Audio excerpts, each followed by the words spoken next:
حضرت انس بن مالک رضی اللہ تعالیٰ عنہ فرماتے ہیں کہ رسول اللہ صلی اللہ علیہ وسلم نے ارشاد فرمایا، جب قیامت کا دن ہوگا تو پریشانی کی وجہ سے لوگ ایک دوسرے کے پاس بھاگے بھاگے پھریں گے، چنانچہ حضرت آدم علیہ السلام کے پاس جائیں گے اور ان سے عرض کریں گے، آپ اپنے رب سے ہماری شفاعت کر دیجئے۔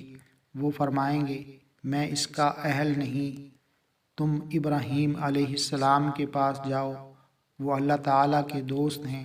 یہ ان کے پاس جائیں گے، وہ فرمائیں گے، میں اس کا اہل نہیں، لیکن تم موسیٰ علیہ السلام کے پاس جاؤ، وہ کلیم اللہ یعنی اللہ تعالیٰ سے باتیں کرنے والے ہیں۔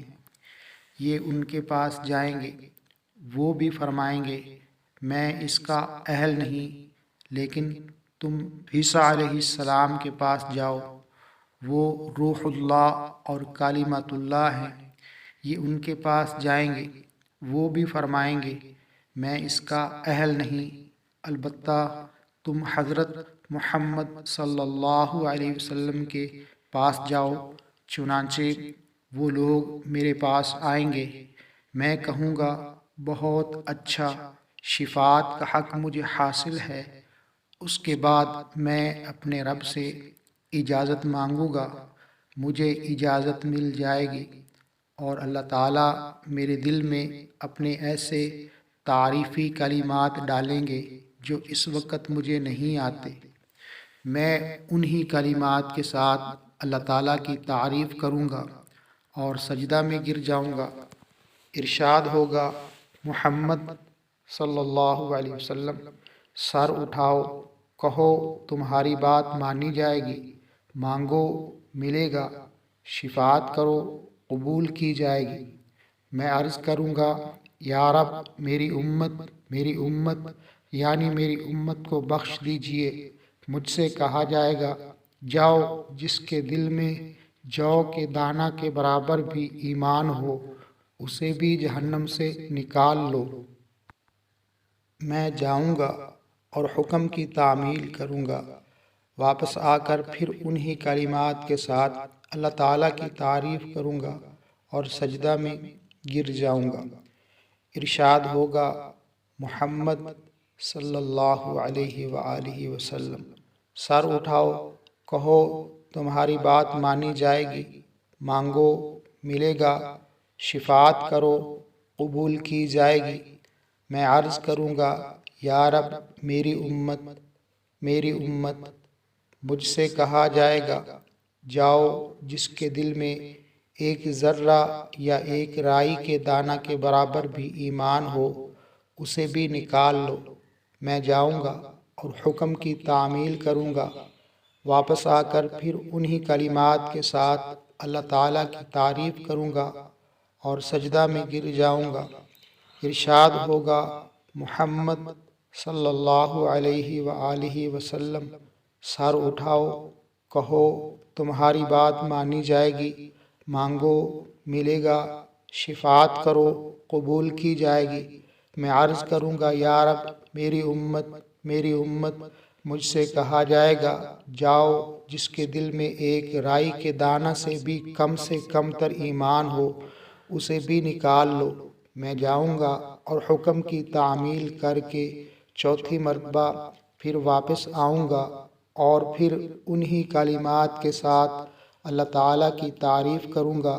ارشاد ہوگا، محمد صلی اللہ علیہ وآلہ وسلم، سر اٹھاؤ، کہو تمہاری بات مانی جائے گی، مانگو ملے گا، شفاعت کرو قبول کی جائے گی۔ میں عرض کروں گا، میرے رب مجھے جہنم سے انہیں نکالنے کی بھی اجازت دے دیجئے جنہوں نے کلمہ لا الہ الا اللہ پڑھا ہو۔ اللہ تعالیٰ ارشاد فرمائیں گے، میرے عزت کی قسم، میرے بلند مرتبہ کی قسم، میری بڑائی کی قسم اور میری بزرگی کی قسم، جنہوں نے یہ کلمہ پڑھ لیا ہے، انہیں تو میں ضرور جہنم سے خود نکال لوں گا۔ یہ روایت بخاری شریف کی ہے۔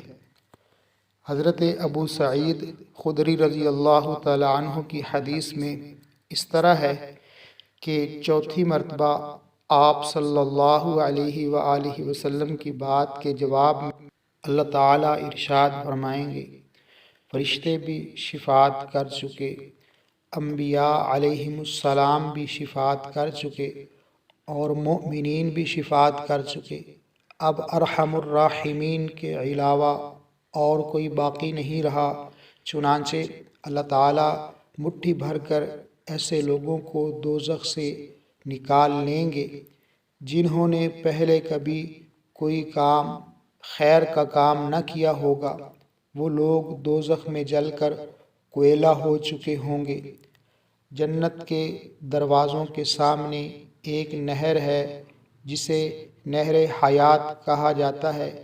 اللہ تعالیٰ اس میں ان لوگوں کو ڈال دیں گے، وہ اس میں سے فوری طور پر تر و تازہ ہو کر نکل آئیں گے، جیسے دانہ سیلاب کے کوڑے میں پانی اور کھاد ملنے کی وجہ سے فوری اگ آتا ہے، اور یہ لوگ موتی کی طرح صاف ستھرے اور چمکدار ہو جائیں گے۔ ان کی گردنوں میں سونے کے پٹے پڑے ہوئے ہوں گے جن سے جنتی ان کو پہچانیں گے کہ یہ لوگ جہنم کی آگ سے اللہ تعالیٰ کے آزاد کردہ ہیں۔ انہیں اللہ تعالیٰ نے بغیر کسی نیک عمل کیے ہوئے جنت میں داخل کر دیا ہے۔ پھر اللہ تعالیٰ ان سے فرمائیں گے، جنت میں داخل ہو جاؤ، جو کچھ تم نے جنت میں دیکھا وہ سب تمہارا ہے۔ وہ کہیں گے، ہمارے رب، آپ نے ہمیں وہ کچھ عطا فرمایا جو دنیا میں کسی کو نہیں دیا۔ اللہ تعالیٰ ارشاد فرمائیں گے، میرے پاس تمہارے لیے اس سے افضل نعمت ہے۔ وہ عرض کریں گے، ہمارے رب، اس سے افضل کیا نعمت ہوگی؟ اللہ تعالیٰ فرمائیں گے، میری رضا۔